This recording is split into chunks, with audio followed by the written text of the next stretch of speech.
नमस्कार साथियों। और काफ़ी दिनों से एक बातचीत चल रही है कि वेटिंग या नॉन जॉइनिंग सीट्स की वेटिंग सीट्स आएगी या फिर नॉन जॉइनिंग सीट्स के अकॉर्डिंग जो है लोगों को वैकेंसी में उनको जॉब्स दी जाएगी।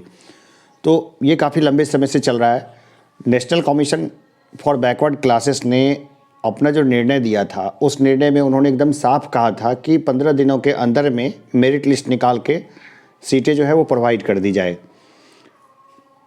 पर ऐसा कुछ हुआ नहीं, न ही कुछ खास जवाब तलब हुई और न ही किसी ओबीसी, एससी, एसटी या फिर किसी और लीडर ने इस मामले में कोई संज्ञान लिया या बातों को आगे बढ़ाया, क्योंकि जाहिर सी बात है उनको पॉलिटिकल फ़ायदा इन सब चीज़ों में नहीं दिखता। जहाँ पॉलिटिकल फ़ायदा नहीं दिखता वहाँ पॉलिटिशियंस नॉर्मली कोई एक्शन नहीं लेते। देखिए, ये थोड़ी कड़वी सच्चाई है, लेकिन ऐसा ही है कि जो अपने आप को डिप्राइव्ड क्लास के लीडर होने का दावा करते हैं वो दरअसल जो है ना डिप्राइव्ड क्लास की कॉमन प्रॉब्लम्स को समझ ही नहीं पाते, और समझ पाते हैं तो भी उनको इसमें कोई बेनिफिट नहीं लगता। और जब उनको बेनिफिट नहीं लगता तो इसको लेकर के वो कोई कंक्रीट एक्शन नहीं लेते और बाद में वंचित समूहों का काफ़ी बड़ा लॉस होता है। देखिए, जो हमारे साथी हैं बालेंद्र जी, उन्होंने अपने एप्लीकेशन में बहुत अच्छे पॉइंट्स को इरेज किया था, जिसमें उन्होंने बताया था कि जैसे ही बैकलॉग सीट्स जो बची रह जाती है वो अगली वैकेंसीज़ में सामान्य सीट में कन्वर्ट कर दी जाती है। और सामान्य सीट में कन्वर्ट होने के कारण जो संविधान में, कॉन्स्टिट्यूशन के अंदर जो राइट्स दिए गए हैं डिप्राइव्ड क्लास को, वो एक तरीके से कहीं ना कहीं इस गवर्नमेंट में, खास करके बिहार गवर्नमेंट में और बीपीएससी में जहाँ पर एक अधिकारी बनते हैं लोग, वहाँ पे जो रिप्रेजेंटेशन है डिप्राइव्ड क्लास का वो कम हो जा रहा है। देखिए, दो तरह का लॉस है। सबसे पहली बात तो एक लॉस ये होता है कि जो व्यक्ति ऑलरेडी कोई अधिकारी है बीपीएससी के तहत, मान लीजिए कोई आरओ है और अगली बार उसको बिहार एडमिनिस्ट्रेटिव सर्विस मिल गया, बीएससी या बीपीएस मिल गया, तो उसने अपनी जो सीट वैकेंट की तो एक तो उसका लॉस हो गया, और अगली बार में जो वो सीट उसको मिली तो वो जो लैप्स हुई सीट है उसके अकॉर्डिंग इनका कोई रिप्रेजेंटेशन फिर आगे बैकलॉग वगैरह में जोड़ा नहीं जाता। दूसरा ये है कि दूसरे वैसे लोग हैं जो किसी कारणवश ज्वाइन ही नहीं कर पाते, जैसे बहुत सारे लोग हैं जो कि डिप्राइव्ड क्लास के हैं जो कि ज्वाइन नहीं कर पाते, क्योंकि कई बार वो मिसगाइड हो जाते हैं, कई बार वो अपने जॉब में या प्राइवेट जॉब हो या अदर कोई सरकारी जॉब इतने सेटिस्फाइड होते हैं कि उसमें आना नहीं चाहते। और भी कई कारण हैं, और भी कई चीज़ें चलती रहती है। देखिए, करप्शन से कभी इनकार नहीं किया जा सकता, और भी कई चीज़ें होती रहती है। कई लोग ऐसा होता है कि गलत प्रैक्टिसेस के ज़रिए सिलेक्शन में आ जाते हैं, और जब आगे फर्दर डॉक्यूमेंट वेरिफिकेशन या कुछ और हो और उसी समय अगर ये इस बात की कोई चर्चा भी कर दी जाती है या चर्चा चल जाती है कि इसके ऊपर में कोई विजिलेंस है या फिर कुछ इसके ऊपर में एक्शन लिए जाएंगे, तो वो लोग फिर घबराहट में वो आते नहीं है, उनका पता ही नहीं चलता कि वो कहाँ गए। खैर, ये सब चीज़ें चलती रहती है, ये सब मैं इसके ऊपर में और ज़्यादा नहीं बोलूँगा, लेकिन कुछ एकदम प्रैक्टिकल प्रॉब्लम्स है। देखिए, एक प्रॉब्लम ये है कि जैसे मैं बात कर रहा था, एक बहुत बड़े लेवल के अधिकारी हैं बीपीएससी में, नाम लेना तो सही नहीं है, बहुत लोग हम लोगों में से उनको जानते भी होंगे। तो उन्होंने मुझसे बोला कि मैंने उनको बोला कि भाई ये 250 नंबर एक प्रमुख संस्थान मेरे कॉपी में बोल रही है कि आपको मैं देता, और मेरे बहुत कम मार्क्स आए हैं, 172 मार्क्स आए हैं। उन्होंने बोला कि भाई बीपीएससी में जो है ना लक पे मार्क्स मिलता है, अगर किसी का लक अच्छा है तो गधा घोड़ा भी सिलेक्ट हो जाएगा, अधिकारी बन जाएगा, और किसी का लक अच्छा नहीं है तो फिर वो अच्छा स्टूडेंट भी इसमें फेंका जाता है। उन्होंने अपने तरीके से मैं बोला, वो काफ़ी जिम्मेवार पोस्ट पर हैं, तो मैं बोल रहा हूँ कि इतना जो मार्क्स का जो अंतर डेविएशन हो जा रहा है उसमें स्टूडेंट्स जो हैं उनको मौका मिलना चाहिए। जितने सीट्स वैकेंट रह गई उसके अगेंस्ट में जो मेरिट लिस्ट है वो बन के इवन की बिहार एडमिनिस्ट्रेटिव सर्विस और बिहार पुलिस सर्विस और लेवल 9 की पोस्ट भी जो है ना उस मेरिट लिस्ट के अकॉर्डिंग दी जानी चाहिए। इसके ऊपर सीधा लॉजिक है। देखिए, 64 हुआ, जस्ट 65 आ गया, तो भाई बहुत लोगों को तो उसमें मौका मिल गया, 65 में भी 64 वाले 65 में आ गए। और एक बार जब मेरिट लिस्ट बन चुका है और आपको दोबारा फ्रेश देना है तो ऐसा कोई श्योरिटी नहीं है ना भाई। बीपीएससी के ऑफिसर्स का ही कहना है कि लक से मार्क्स मिलता है, तो हो सकता है कि बहुत सारे लोग हों जो कि बहुत कैपेबल हों, बहुत अच्छे हों, लेकिन किसी कारण से कॉपी में उसके मार्क्स नहीं आए हों, तो फ्रेश मेरिट लिस्ट बना दीजिए। क्या कुछ तो जस्टिस हो। आप 100% तो जस्टिस नहीं कर पा रहे हैं, लेकिन कम से कम 30% तो जस्टिस हो जाए। 30% जस्टिस का आप मतलब समझते हैं कि एक डिप्राइव्ड क्लास के एक पूरी बहुत बड़े सर्किल का भला हो जाएगा। फिर दूसरा आप ये चीज़ देखिए कि इतनी लंबी पेंडेमिक आई और महंगाई और बाकी चीज़ों ने और अनएम्प्लॉयमेंट ने लोगों की कमर तोड़ के रख दी, और हर जगह एम्प्लॉयमेंट जनरेशन की बात हो रही है। यहाँ पर जहाँ पर एम्प्लॉयमेंट दी जा सकती है, जहाँ पर एम्प्लॉयमेंट के लिए पूरे फील्ड तैयार है और सब कुछ रेडी है, वैसे कंडीशन में लोगों को हाई कोर्ट जाना पड़ रहा है कि भाई हमें, अभी हाई कोर्ट ने लेटेस्ट में अभी जो दिया है एक निर्णय, जिसमें उन्होंने बोला है कि जुडिशियरी में जिन लोगों ने मेरिट लिस्ट फिर से बनाई जाए और जो लोग बची हुई जो सीट है उस मेरिट लिस्ट से पूरी की जाए। तो पहले ऐसा नहीं था, लेकिन इस बार जुडिशियरी ने जुडिशियरी सर्विस के लिए बोला है, तो बीपीएससी को भी तुरंत मेरिट लिस्ट निकाल के दे दी जानी चाहिए। देखिए, कई लोग हम लोगों में से हैं जिन्होंने बहुत लंबी तैयारी की है और बहुत ज़्यादा अपना एफर्ट लगाया है और रेगुलर लगाते हैं एफर्ट, फिर भी किसी कारणवश उनका सिलेक्शन नहीं हो पाया।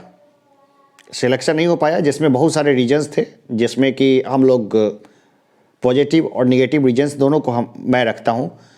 कई लोग हैं जो कि पॉजिटिव कारण से नहीं आ पाए, कई लोग नेगेटिव कारण से नहीं आ पाए। ये सब चीज़ें चलती रहती है। फिर भी लोग तैयारी कर रहे हैं और इस तैयारी में उनकी कुछ स्किल्स जनरेट नहीं हो रही है। तो जो लेकिन उनको बिहार सरकार की योजनाओं के बारे में, बिहार सरकार की क्षमताओं के बारे में, बिहार के बाकी चीज़ों के बारे में उनको बहुत डीप नॉलेज है, बहुत गहरा उनको नॉलेज है। फिर भी उनको जो संविदा पर भी जो नौकरी होती है ना, उसमें भी उनको मौका नहीं दिया जा रहा है। और दूसरी चीज़ देखिए कि जैसे हाई स्कूल के हेडमास्टर की बहुत बड़ी वैकेंसी निकली है। हम में से जितने लोग हैं जिन्होंने कई बार प्री मेंस वगैरह क्वालिफाई किया है और इंटरव्यू के लिए उन्होंने बहुत गहरी तैयारी की है, खूब खर्च भी किया है, तो उनकी जो कम्युनिकेशन सॉफ्ट स्किल्स है और बाकी जो उनकी अदर स्किल्स है वो बहुत अच्छी है, बहुत बढ़िया है। वो लोग एक स्कूल को भी अच्छे से चला सकते हैं और जाहिर सी बात है डिस्ट्रिक्ट वगैरह को भी अच्छे से रन कर सकते हैं।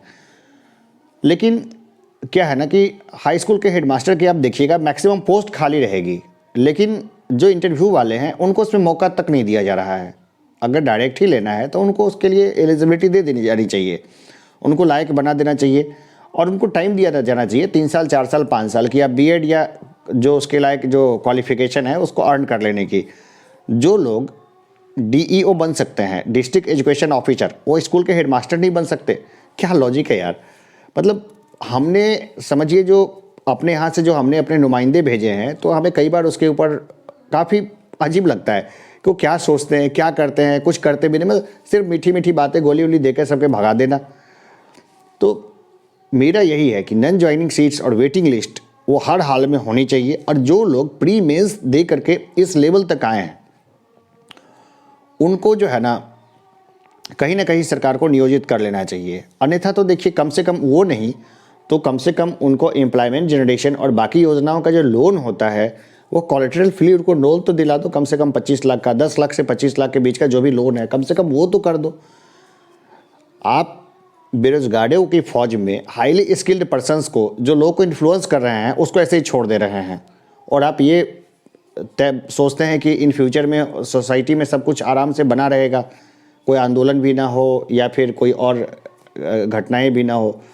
आप हाईली स्किल्ड लोगों को, जिन्होंने अपना सारा समय इसमें दे दिया, आप उसको ऐसे ही छोड़ रहे हैं, तो हो सकता है उनमें से कुछ लोग अपनी आइडियोलॉजी प्रोपेगेट करके गलत रास्ते पे चले जाएं। देखिए जिस तरह से जुडिशरी में किया गया है, नॉन ज्वाइनिंग सीट्स दी जा रही है या उसके दी जाने की प्रोसेस शुरू हो गई है, उसी तरह कम से कम बीपीएससी 64 जो पैंडेमिक के बाद आया और पैंडेमिक के बाद पूरी दुनिया 180 डिग्री पे घूम गई, कम से कम उनके लिए की जानी चाहिए। कुछ लोगों ने बहुत अच्छे प्रयास किए हैं, मुझे पता चला है कुछ लोगों ने केस वेस किया हुआ है, पीआईएल वगैरह की भी चर्चा और बहुत सारी चीज़ है, वो चीज़ है अपनी जगह पर है, लेकिन गवर्नमेंट कहाँ सो रही है। हमारे जो प्रतिनिधि हैं जिनको हमने अपने बेनिफिट के लिए रखा है वो कहाँ है, जो हमारे बारे में सोचें। देखिए, पूरा जो स्टूडेंट कम्युनिटी है ना, वही अपने आप में डिप्राइव्ड क्लास है। उनको मौका मिलना चाहिए, कम से कम लेवल 6 तक के पोस्ट पर भी उनको अगर मौका मिले तो लोग सहर्ष जाने को रेडी हैं। इसके अलावा बहुत सारी जगह पे पोस्ट खाली है, तो बस ये है कि बस उनको तरपाया नहीं जाए। कि जैसे कि एक बार हुआ था, आप ये देखिए, जो 56 टू 59 के समय में हुआ था, भूमि विकास बैंक और कोऑपरेटिव बैंक में जो है ना, वो मैनेजर की पोस्ट दी गई थी, जिसमें भी चुन के खास लोगों को ही लिया गया। जो रसूख वाले लोग थे उनका सिलेक्शन हुआ, और उसमें भी जो पैरवी वाले लोग नहीं थे उनका सिलेक्शन नहीं हुआ। और अभी तो भूमि विकास बैंक की हालत देखिए फिर किस तरह से ख़राब हो जाती है। लायक लोगों को अच्छी जगह नहीं दी जा रही है, तो आप समझ सकते हैं कि कितनी बड़ी परेशानी इन फ्यूचर में हो सकती है। जो दूसरी बात है कि आप यहाँ पे मार्क्स मेरिट लिस्ट वगैरह की बात करने लग जाते हैं बाद में, कि भाई लेवल 7 का दे सकते हैं, लेवल 9 का नहीं दे सकते हैं। ये इशू है कि आप ये देखिए ना कि जो लोग पॉलिसी बनाने वाले हैं, जो लीडर्स हैं, उनकी क्वालिफ़िकेशन क्या है। जनता जो इलेक्ट करके भेजती है वो तो अलग ही केस है, लेकिन हमने ऐसे लोगों को देखा है राज्यसभा में और विधान परिषद में, ऐसे लोगों को पॉलिटिकल पार्टी सेलेक्ट करती है जो लोग बिल्कुल भी लायक नहीं होते, उनको भी पता नहीं क्या देख के उनको सेलेक्ट किया जाता है। तो हम लोग तो बस लायक हैं यार, हम लोग लायक लोग हैं। हम लोग का अगर सिलेक्शन नहीं होता है तो समझिए इन फ्यूचर में हमारे प्रदेश का तो लॉस तो है ही, हमारा इंडिविजुअल तो बहुत बड़ा लॉस है, प्रदेश का भी बहुत लॉस है। सरकार जो लोक कल्याणकारी योजनाएं चला रही है या बाकी जो चीज़ें चला रही है, तो उसमें उनको लोग कहाँ मिलेंगे, कहाँ से मिलेंगे ये बताइए।